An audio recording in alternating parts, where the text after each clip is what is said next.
Live from the Washington, D.C. area, it's the Inside Scoop. All the news that our viewers want to know. Now, here's the host. Hi folks, Cesar here. Happy New Year to the folks that I haven't seen. Welcome to our show. We have a great show. My first guest tonight, a repeat visitor to our show, Mr. William Campenni. Remember, he is the retired engineer and small business man who lives in Herndon. We don't agree on a lot, but he's here tonight. We're going to talk about some good things. Bill's been interested he's an interested citizen on the illegal immigration issue that he believes is impacting America at all levels. And I promise to say that he is a brilliant, charming, witty, and humble guy. And he's always advocating for truth, justice, and the American way. Bill, welcome, sir. Thank you for having me here. So let's start off with agreeing that Terry McAuliffe fell off his, quote, horse rocker, in your opinion, right? We're talking about the DREAM Act trying to be passed here in Virginia. Correct. Right? So give me your thoughts on where we are with that and what your views are. Okay, for our viewers who aren't that familiar with the details of it, the DREAM Act in Virginia would allow students who are illegal aliens or undocumented or whatever term du jour one wants to use to attend the university system in Virginia using in-state tuition rates rather than out-of-state tuition rates on that. A delegate and a state senator have submitted legislation which would ban the use of in-state tuition rates to students who would not otherwise qualify. Now, has that come out of committee yet? It is, in the Senate it has come out of committee, and it was referred to another committee, I believe in the House version on that. So it's still in the process. They have not been voted down in their first go-around, so they're continuing on the process on that. And the issue I tried to bring up was that it is not a matter of should we or shouldn't we give the tuition aid to in-state rates to illegal aliens or whatever terminology you want to use. So be clear. Just these are students who, through no fault of their own, by their parents' actions, were brought here. More accurately, there are those students who are covered by first the DREAM Act of 2 years ago, or the DACA Act, or under the latest amnesty proposals of President Obama on that, and that's fairly defining as to which ones qualify for that. And the issue I tried to bring up was, it was totally unrelated to whether the state should do that or not, based on whether they're illegal status or not. The issue that I tried to bring up was that yes, the states do have the authority to allow illegal alien students to have in-state tuition rates. But federal law, specifically 8 U.S.C. 1623A, specifies that yes, states do have that authority, but if they do, they must also give in-state tuition rates to out-of-state American citizens. To show the fiscal impact this would have in Virginia, should it be enforced, there are 29,000 students, out-of-state students in Virginia. There are the average difference in tuition between in-state and out-of-state across the university system is $14,000. Sure. Do the math, 14,000 times 29,000. There's a potential liability of over $400 million should a court come down and say you must give out-of-state students the same rate. And I strictly try to approach it. I would testify down at the Senate hearings on that, saying do what you want as far as the illegal aliens getting in-state tuition. But remember, if you do, you better get a checkbook out, because there's going to be a $400 million, it may be less because of part-time students, that maybe $200 million when you figure it all in. But that's a huge liability. A couple of years ago, we argued over $400 million for transportation issues and fought it for years. Well, nobody seems to be concerned about this. And what really upset me is, you would think somebody would say, well, let's do a good analysis and see where the problem is here. Instead, the very first 3 comments I heard back from 3 of the Democrat members of the Senate panel were, you're a racist. First of all, Bill, I don't think you're a racist, and if anyone called you a racist, they're wrong. I know you. We don't agree on things, but you are not a racist. So from one Democrat speaking for a bunch, you are not a racist, and I apologize for anyone saying that you were, because you are not. You have an opinion. You're entitled to that opinion, and that's why I wanted to bring you on the show. We can talk about that. How are the proposed bills looking at this, or what are the opposing bills or counter bills to try to fund this? Because we do need to start paying for things. Correct. Right? So, Correct. so what is it that's been proposed, or it's just we'll deal with it down the road sort of approach? Well, the bills themselves propose just that, not to allow illegal aliens to have in-state tuition. Nobody even has an impact of what that is.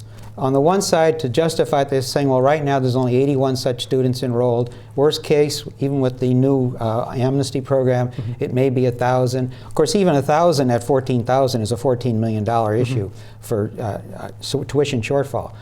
But the real impact is on the other side of it, and that's why the delegate and the senator, Senator Black and Delegate Ramadan, submitted that and their argument is somebody has to address this potential $100 million shortfall. Sure. And nobody wants to seem to address it on that. The minute you bring it up for analysis, they get into the you're a racist. Again, just so for the folks at home understand, there is a bill currently in discussion in the General Assembly.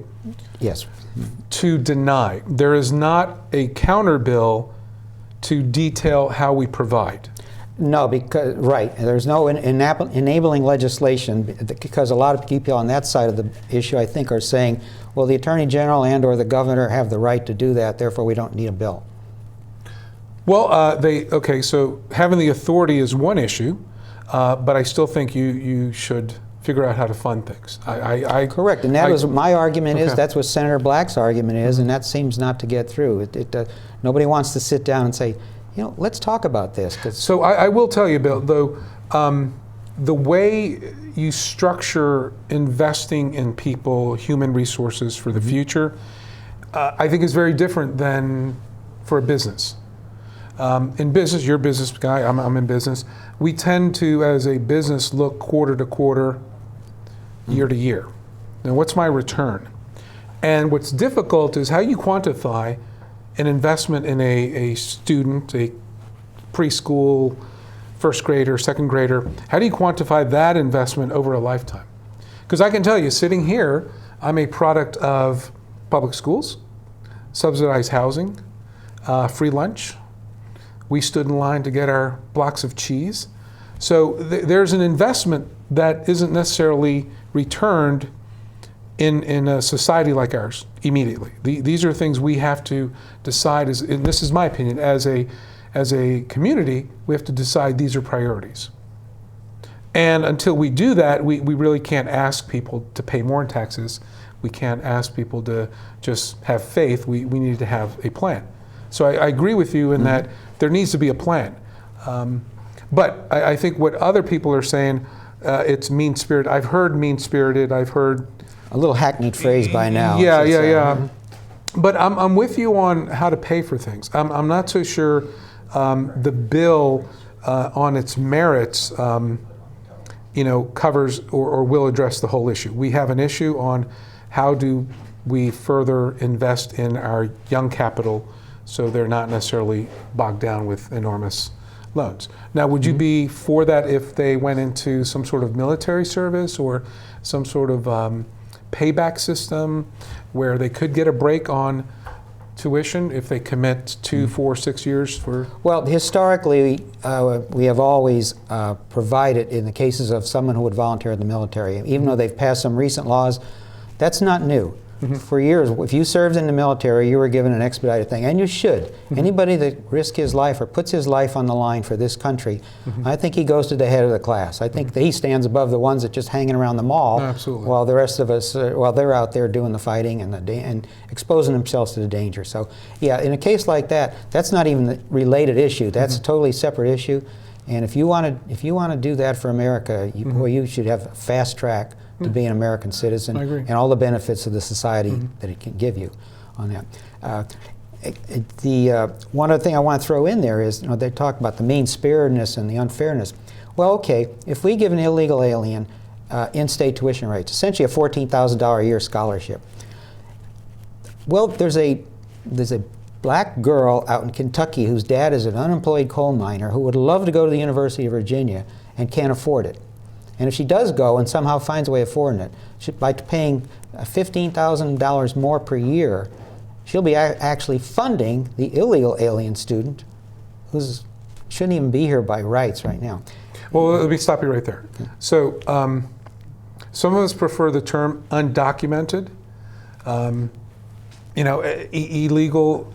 Illegal alien is the actual terminology used in federal law. I understand, but when I drive 56 in a 55, I don't consider myself a criminal. Right? I'm bending the law, and just walk with me here. Okay.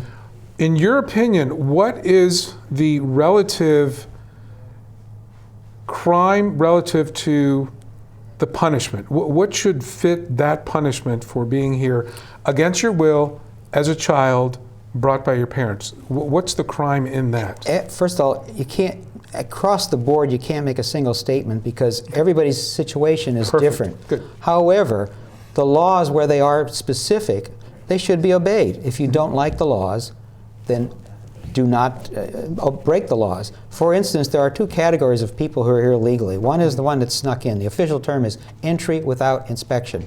That is a criminal violation. I agree. If you don't like that, then talk with the law and change the law. I agree. The other group, about 40%, are what they call overstays. They are people who came here legally, went through inspections at the process, but then just didn't go back when their visa was up. Right. And everybody wants to talk about it being a necessarily an ethnic or a racial or anti-Hispanic issue.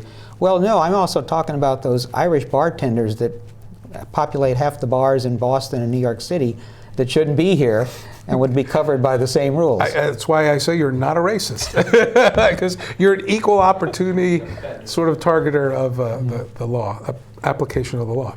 So again, we've only got a few minutes here, but again, close this out for me. What in your mind?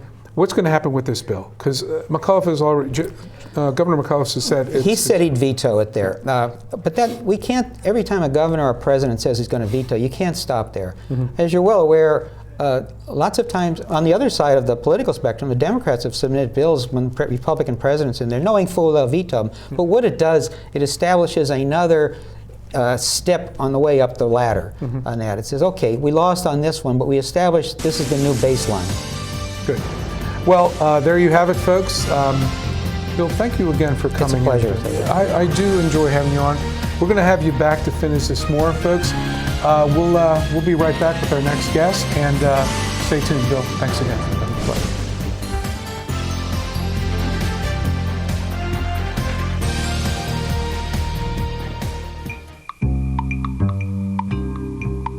Around the world, 1 out of every 3 women will be beaten or otherwise abused in their lifetime, often by a family member or loved one. A future free from violence. It's all she's ever wished for.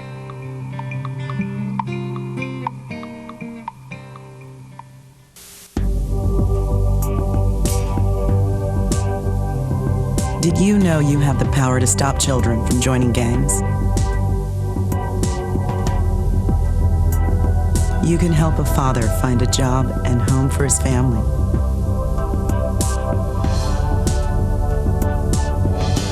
You can assist a woman who can't afford the medicine she needs to live and the home she can't live without. You can choose to make a difference in our community. Support Volunteers of America, and you can help improve the lives of nearly 2 million Americans each year with programs and services that help individuals and families overcome their challenges to become as independent as possible. Support the programs that are working in our community. Contact Volunteers of America today. Call 1-800-899-0089. For some folks, saving for the future is easy, but for you, it might take a little more effort. Saving for your future is your responsibility, and there's a lot to save for. I never thought of that. Like your child's education, perhaps uncovered medical expenses, or just to be sure you can live the way you want when you retire. The time is now to save for tomorrow. Save now or work forever. The choice is yours. Choose to save. We're back to the Inside Scoop. Here again, your host. Hi folks, Cesar here, back with you again. Thank you for joining us. My next guest is a good friend of mine, Jerry Foltz. He is running for the House of Delegate 40th District here in Northern Virginia. And Jerry has basically proven that there's more than one way to serve his community. Jerry is a pastor with the United Church of Christ, congregations across the East Coast here, but I believe he moved to Northern Virginia in '96.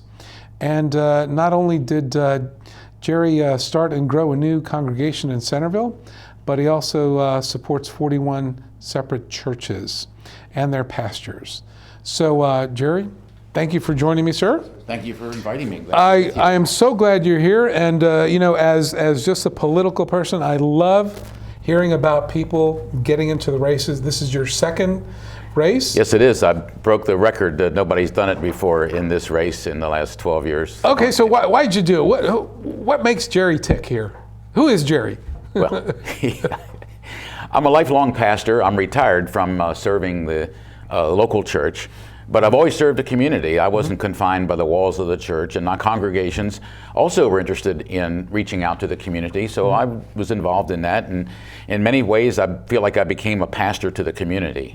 We're very open-minded in our churches and welcoming, and it just seemed to fit. And now that I'm retired, been retired for 5.5 years from called ministry, we call it, where you're placed in a church, you're called to a church. I feel a little bit freed up to care for the community in a more full-time fashion.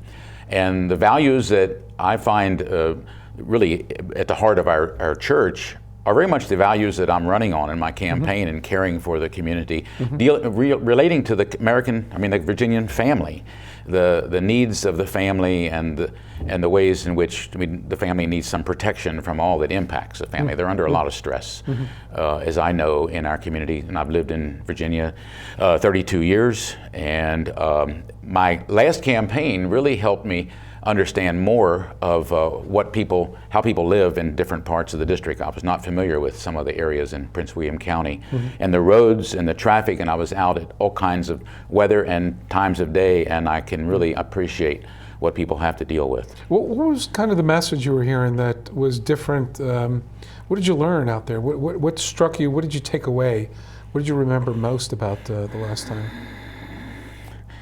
I believe the part of it was just the roads and the transportation was certainly a struggle, getting to work, getting home, getting to the children's activities. Children were going to school, seniors in high school, they were driving, and I would go to home and someone would say, "Oh, I thought you were my daughter coming home, and I wonder where she is," and the daughter's out there in traffic.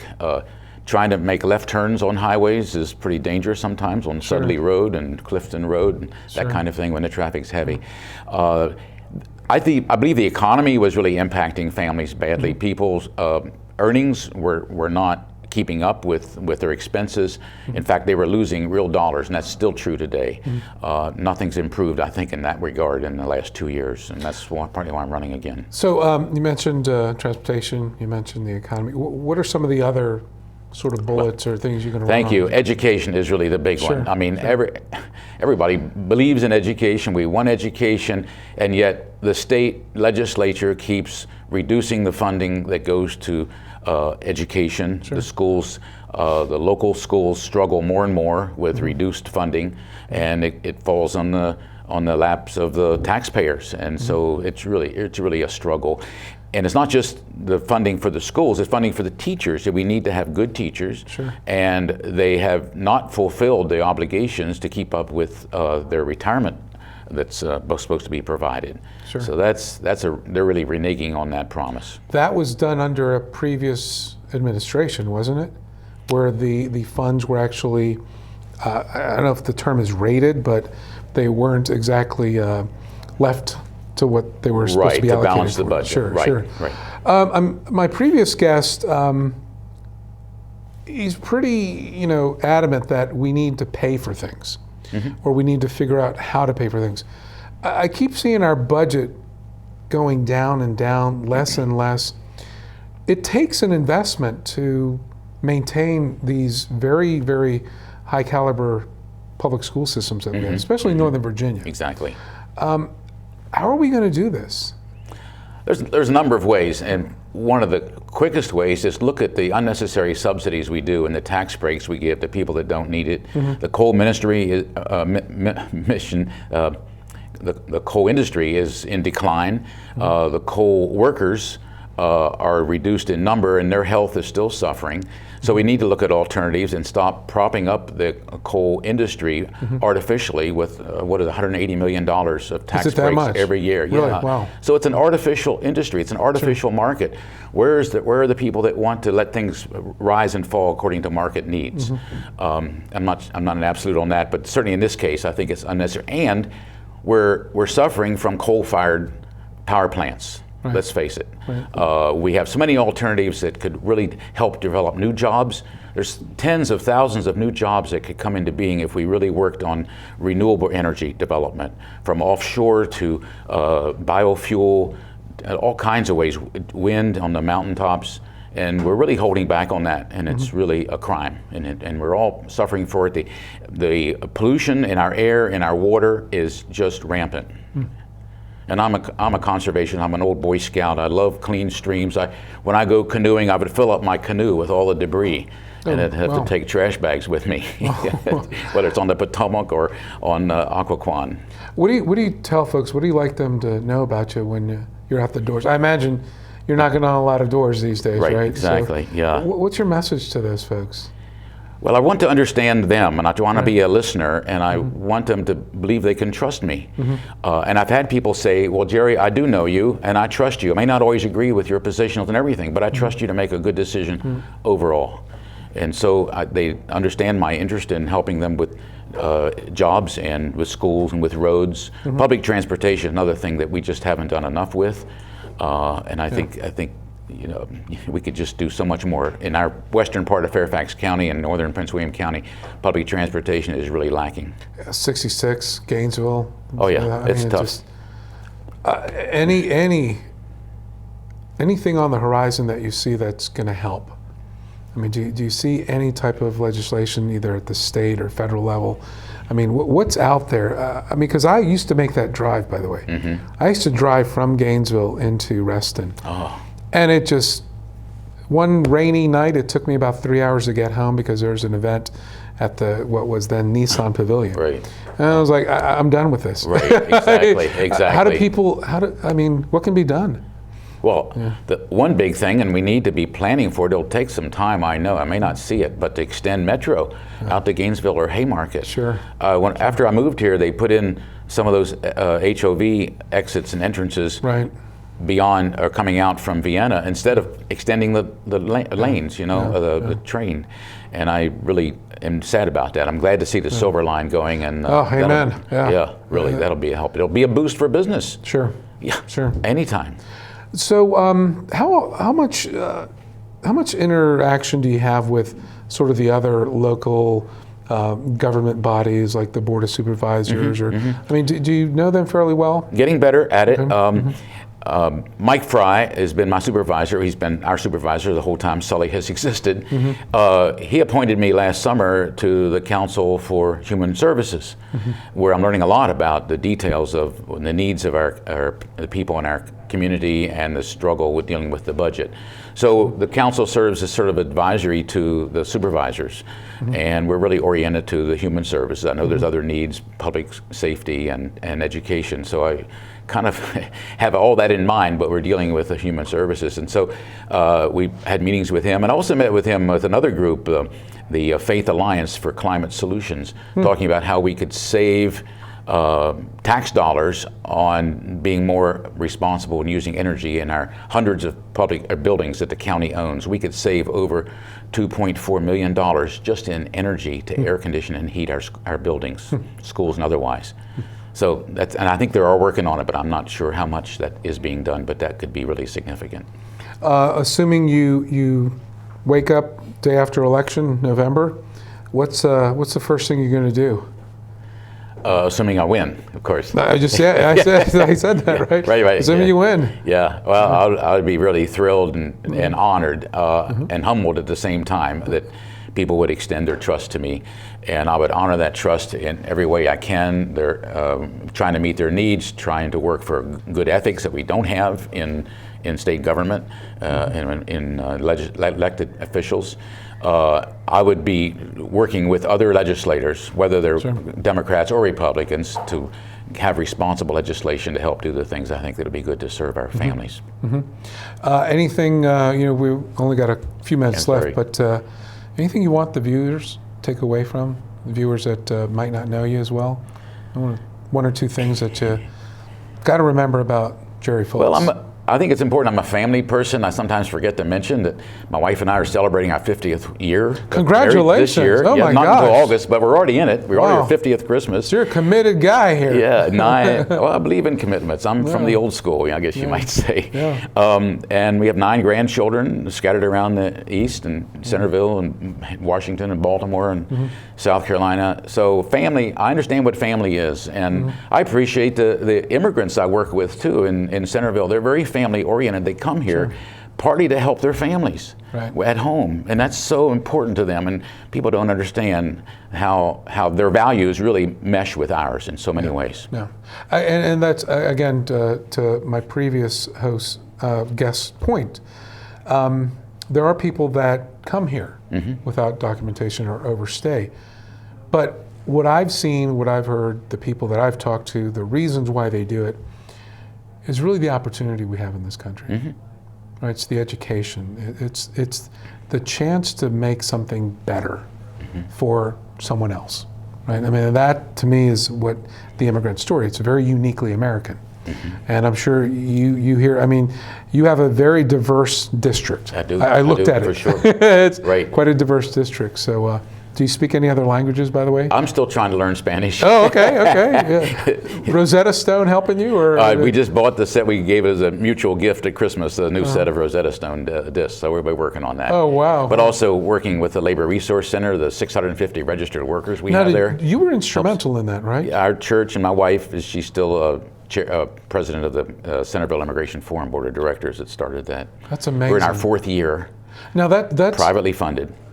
That is amazing. I know. That is for any amazing. nonprofit to last that long anyway is remarkable. And we have our own 501c3 now, and we're independent. And you're employing people? We match people up. I mean, they come in. We don't employ. I mean, you have an. That's great. Right? Yeah, thank you. A tribute to your leadership ability, sir. Good luck in the election. Thank you. Folks, we'll be right back. Thank you, Jerry, for joining us. Too many women get hit by their boyfriends and husbands. Too many women are pressured into having unprotected sex.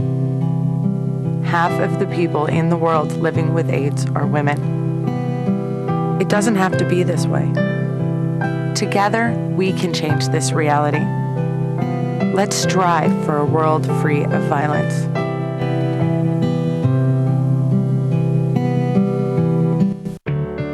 At Volunteers of America, we don't just give kids a way to stay off the streets. We give them the tools they need to reach their full potential. We don't just help the elderly receive needed care. We help them live life to the fullest. We don't just provide food for homeless individuals and families. We provide job training and placement so they can buy groceries.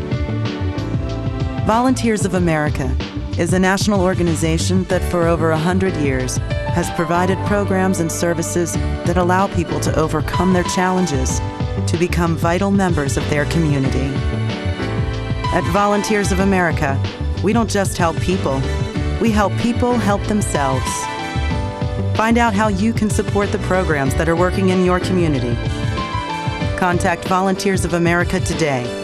Call 1-800-899-0089. Drivers face all kinds of distractions. Guys, stop playing. No. 127 consecutive. Before your wireless phone becomes one of them, stop. Drive safely. Keep your phone in easy reach and dial sensibly. In bad weather or traffic, call later and use a hands-free device. Remember, with wireless, safety is your call.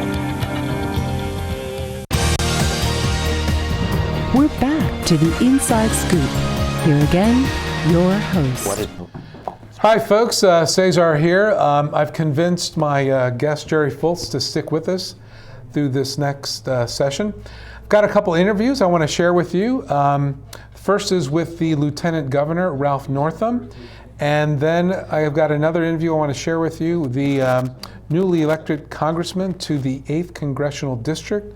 That would be Don Byers. So if we could roll the first clip, folks. Well, our priority, speaking on the governor's behalf, is to, promote jobs and business in Virginia. We know that's what drives our economy. That's what pays for schools, roads, medical care. But, I think a couple of things that will be on the radar screen this year in Richmond, certainly ethics. We need to put more teeth. Virginians deserve better from our representatives. So I think we'll see a lot of that. And, something that we're going to continue to work for is nonpartisan redistricting. That's what makes strong democracy. There are too many races here in the Commonwealth that aren't competitive, and that's not the way it should be. And then finally, something that we've been talking about, and certainly as a healthcare provider, Medicaid expansion. There is no excuse from a moral point of view that we're not providing coverage for up to 400,000 Virginians. And from a business perspective, a lot of people need to be reminded, right now we're handing $5.2 million a day to surrounding states who we're competing with. So we need to put the politics aside and do what's in the best interest of the Commonwealth. Lieutenant Governor Ralph Northam, that is a huge, huge list. I'm depressed just listening to the battles. How do you get up to fight that every morning? What keeps you going? Well, we certainly, speaking on behalf of the Democratic Party, we have principles and values that are very strong, that mean a lot to us, and we'll continue to fight for those. We also, though, have to realize that things in Richmond happen through compromise, so we need to be open-minded. If ideas are coming from the other side of the aisle, we need to be open to them and discuss things. And again, it's all about public service, and it's all about doing what's in the best interest of the Commonwealth. So that's why I'm there, and I think that's why, our administration, that's what we're trying to do this year. You mentioned friends you've made over this past session. Any of them looking to be hopeful to support some of the policies you're talking about? Well, there are some, and I think with what's happened in Virginia this past year with our previous governor, certainly something that's high on the radar screen is going to be ethics reform, and that's really not a Democratic or a Republican issue. It's what's best for Virginia. And also, I think most people that you talk to, they understand the importance of getting the politics out of redistricting, and seem like we just went through that, but believe it or not, 2021 is not that far away, so we're going to be right back in it, and it's something we need to keep discussing. Yeah, this is something I bring up every time with folks that don't get it. The average voter doesn't get why redistricting is so huge and why it's such an issue. Because what you have is electeds picking their voters. And depending on your neighborhood, the density you're talking about, you can pretty much shore up a district for a generation. And voters don't get that. Well, you're really right, and it's become a science. I mean, we can walk through a neighborhood and tell, who votes which way. And when I ran first back in 2007 for the 6th district in the Senate, there were, 140 races that year, 100 Senate races, 100 delegate races, 40 Senate races, and only 17 were competitive. And that's just not good democracy. And so the people deserve better. And I hope the people will voice their opinions and let their representatives know that, let's move on and do what's right. And again, that is a threat for me to our entire democratic process. It is absolutely the single biggest threat in terms of representation being reflected in the elected officials. Absolutely, no question about it. So what other battles are firing you up these days? Well, we're responsible for the budget, and Terry's done a great job. He has great people in his cabinet, and I sit on the cabinet, and so we're fortunate in Virginia to have a balanced budget each year, and so he's worked with both sides of the aisle to be able to get that done. we still want to improve our access for our mentally ill in Virginia. I chair the task group for mental illness. And then finally, pre-K education is something that you've heard me talk about a lot. And so we have the Commonwealth Council for Childhood Success, which I chair.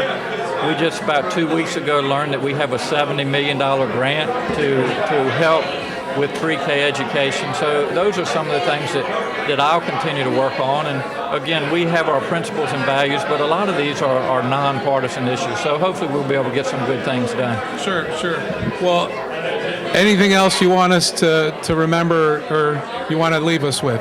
I just would, it's great to be back here in Northern Virginia, and, just looking at the crowd here today as you send off your representatives to Richmond, to have that kind of involvement and enthusiasm means so much, and I'm proud to be here, proud to be part of the Democratic Party and work with the good folks up here in Northern Virginia. Well, if you want to announce anything anytime soon, sir, you let me know. It's an absolute pleasure having you here. I appreciate the opportunity to talk to you. Thank you, sir. Take care. Enjoy the day. Well, our priority, speaking.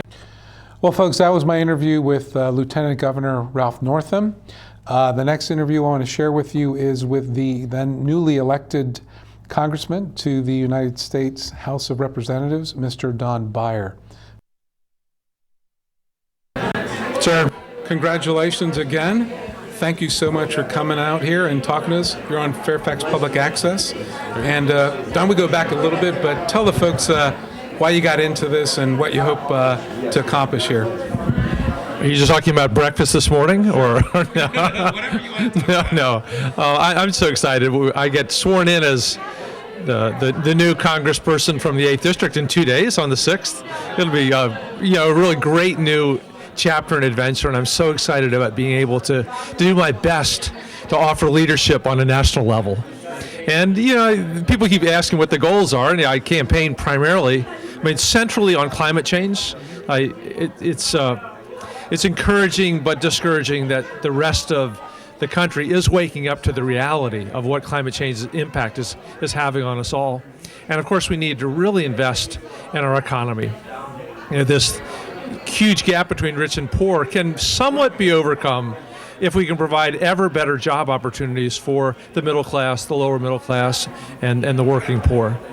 But actually, it's interesting. It says our job one, as a freshman in the minority, we'll have fewer Democrats in the House since Harry Truman.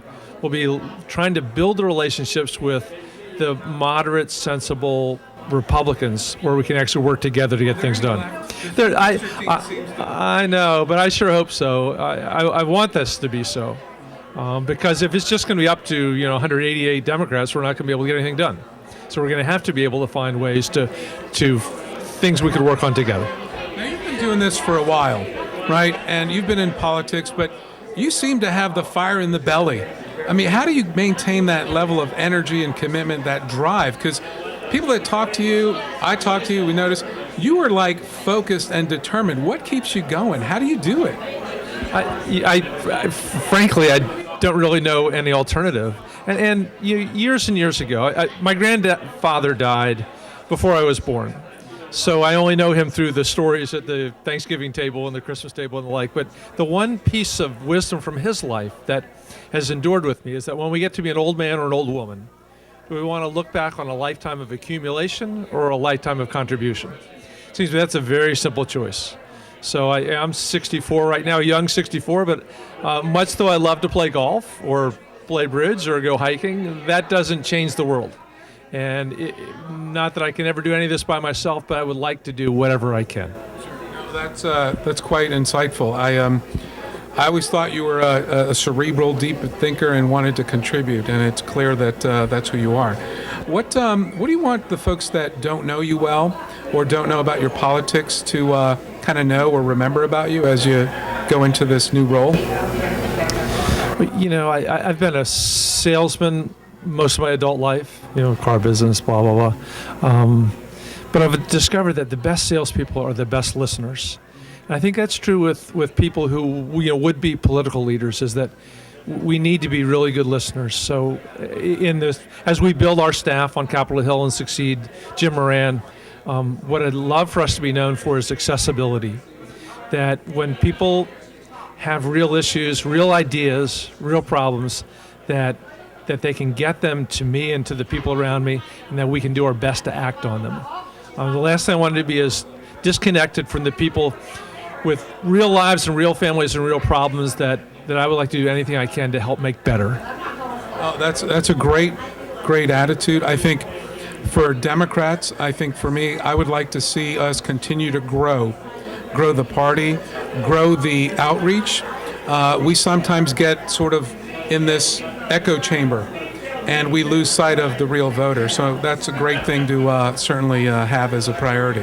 So, sir, thank you so much for your time. I don't want to keep you away. Yeah, I don't want to keep you away from. But again, congratulations again, and many happy, positive things in your future. Happy New Year to you all. So thank you, sir. Yeah, thank Take you, care. Thanks. So those were my interviews with Lieutenant Governor Ralph Northam and the newly elected Congressman to the 8th Congressional District, Don Beyer. So Jerry, a couple high caliber folks there, right? They're really nice. They hit on the big issues for me. I mean, redistricting. This is huge, I think. It is. I mean, I hope we fix that soon. Your thoughts on that? Well, it's obvious to me that we need some bipartisan plans for redistricting, because the way it is now, everybody that's elected then divides up the pie. Yeah. And the only thing that changes is they become more solidified. Yeah, and for the folks at home, I want you to make sure you get this. The parties are so sophisticated now in their targeting, and the Lieutenant Governor said it very well. You can go down the street, block after block, and know who's voting. And then, during the redistricting, pick those precincts that best reflect your values or your types of voters. Yeah. That, to me, is a fundamental threat to democracy. I mean, I want the folks at home to really understand that's why it's so important to address this issue. I agree with you. Yeah. Certainly, yes. So what were the other things that struck you during those interviews there? Well, Dr. Northam certainly mentioned the Medicaid expansion and jobs were mentioned before that, but they really can go together in creating new jobs, thousands of new jobs with Medicaid expansion, with money that we're losing right now, money we've already paid to the federal government in taxes, and we're not getting it back where it could go to help people. Sure. Tens of thousands of people could get the medical help they need. Today, here in Virginia. Absolutely. Those 400,000 people. Yes.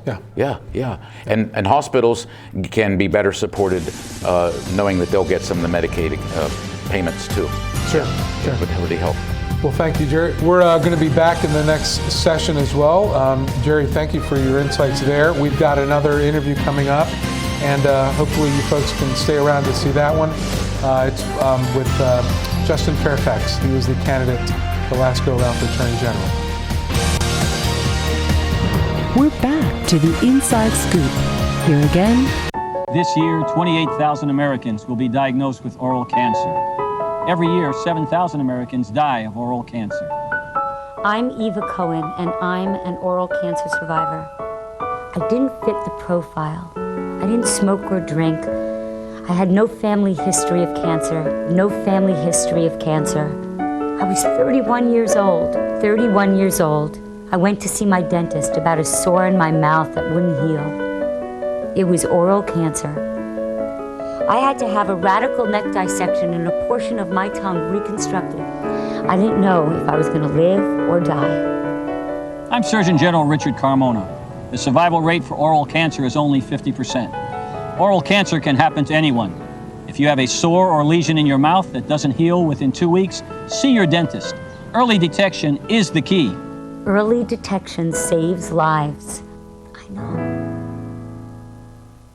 1 in 8 Americans goes hungry. One idea helped change that. A community started a garden that blossomed into farmers markets. 1 in 6 children lives in poverty. One group of women found an answer by opening a daycare center that their neighbors could afford. Today, 36 million Americans live in poverty. But one by one, people are helping themselves and each other to change the picture of poverty to one of hope. For easy ways you can help, visit povertyusa.org. 2 words for you. Pop quiz. Ready? Name any funny movie. A drama. Name a mystery. And one more thing. Name the movie your kids saw today in science class.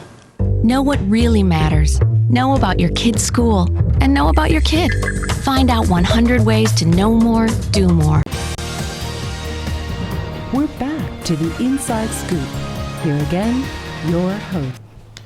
Hi folks, Cesar here. Thanks for coming back. I wanted to share with you one of my last interviews that I did a couple weeks ago. This one was with Justin Fairfax. If you don't remember, he was a candidate on the Democratic side, ran in the primary for Attorney General against Mark Herring. So here's my interview with Justin Fairfax. My dear friend, Justin Fairfax is joining us here, and great to see you out here at this event. Absolutely. Thank you so much for having me, and I love this event every single year. Look forward to it. I am so glad we ran into each other. How's the new year looking for you? It's been great. Okay. It's been a wonderful new year. Had a great time with the family over the holidays. I saw the pictures. We took a lot of pictures. You didn't make it to my house, though. I know. I told you why, though. But every time we had to go out of town, All right, we'll sync up calendars. I promise you. Because that's going to be a rumor. That's a hot ticket to your house. So I know how important that is to get that The rumor invitation. I'm going to start is Justin Fairfax is avoiding Cesar's house. That rumor will never be true. Trust me, I live in a nice neighborhood. I know. Trust me, and I want to get there. Okay. So you let me know. What's 2015 looking like for you? What do you got planned? What do you got hoping on? And Yeah. Well, certainly looking to continue some of the progress that we made in 2014 and kind of build on the gains. As you know, last year I was very honored to co-chair Senator Warner's re-election campaign. So got to travel around the state again on his behalf and on behalf of other Democrats. And so we were very happy to win that race. Obviously, it was a very close race, but very happy to pull that out. Senator Warner's I'm glad we won, but on the record, I don't like close races. I understand. Especially when we have a better product. Yes.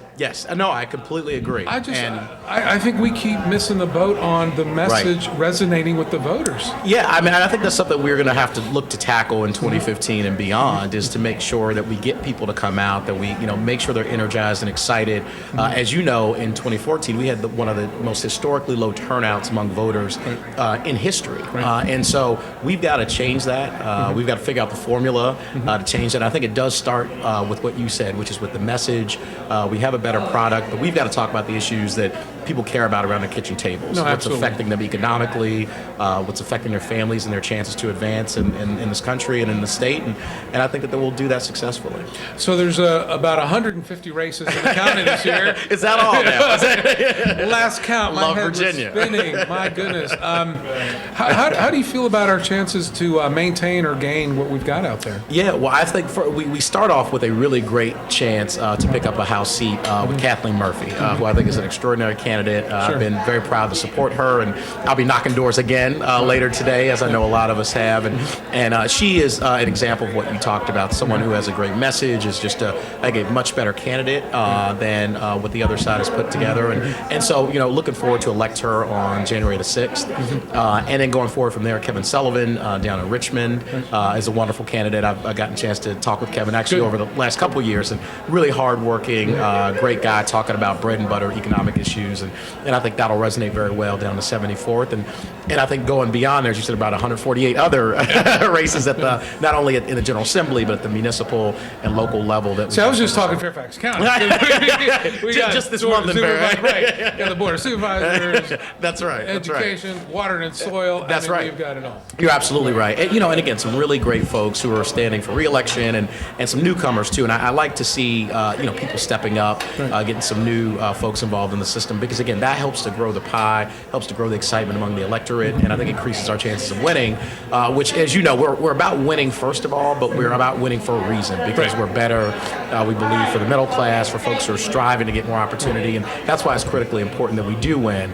And I think those are the ways we go about doing it. I think that's kind of a theme among the Democrats and the Republicans. Right. We ideally try to broaden and include. That's right. Where that's right. I don't know if you heard in Herndon, we actually moved to November elections. Right. And the arguments people were making to keep it in May was, well, we want quality voters. We want knowledgeable voters on the issues. Right. Like, Look, as an American, I have a right to vote on stuff I don't know anything about. That's right. That's right. And what we found is, first of all, those, as you know, are often code words or buzzwords when they say quality or knowledgeable voters. They just want the voters that they can handpick or their voters.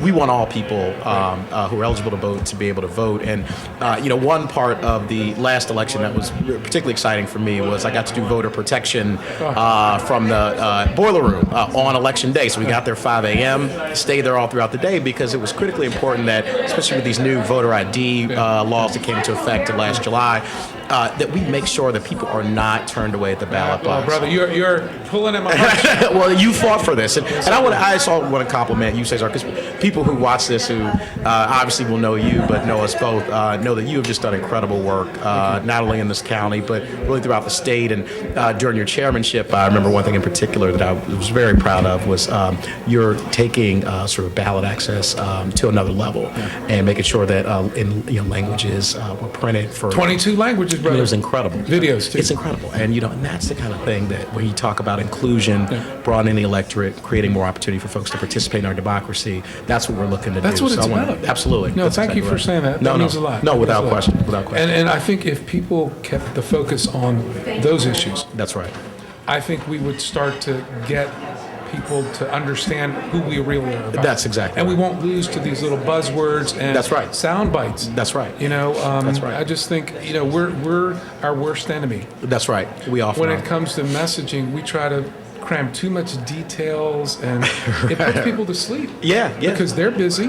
That's right. They've got their own issues. That's right. And they don't want to hear about our 20-point plan to make their life better. That's right. They often drop off by point number 2 or 3. And so you touched on another issue. A lot of our voters are probably new immigrants. Absolutely. English may be a second or third language.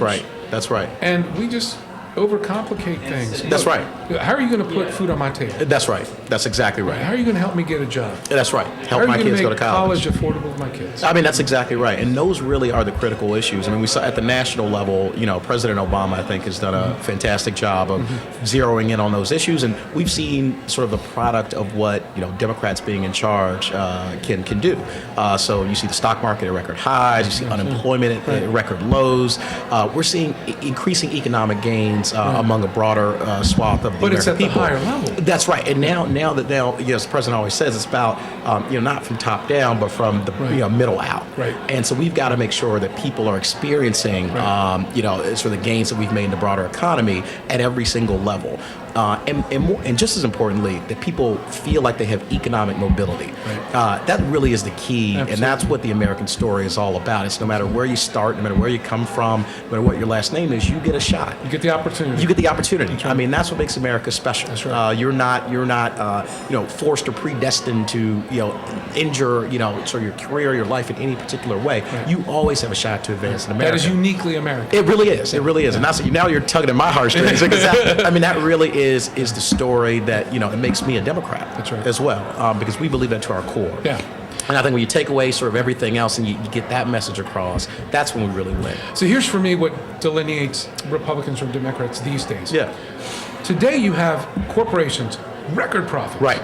I mean, you see it over and over and over. Right. Yet the average worker has not benefited. That's right. Minimum wage is like lower than it was. That's right. Adjusted for inflation. Exactly. Are you kidding me? It is incredible. But why do people still vote for policies that are against their own self-interest or their families? Right. I think part of it is, you touched on it earlier, it's the way that we express that message. And you'll get, again, sort of, buzzwords and things that sound good on the surface that the other side puts forward, but it's exactly antithetical to what people's interests are oftentimes. So we've got to, be very clear about our language, demystify what the other side has done.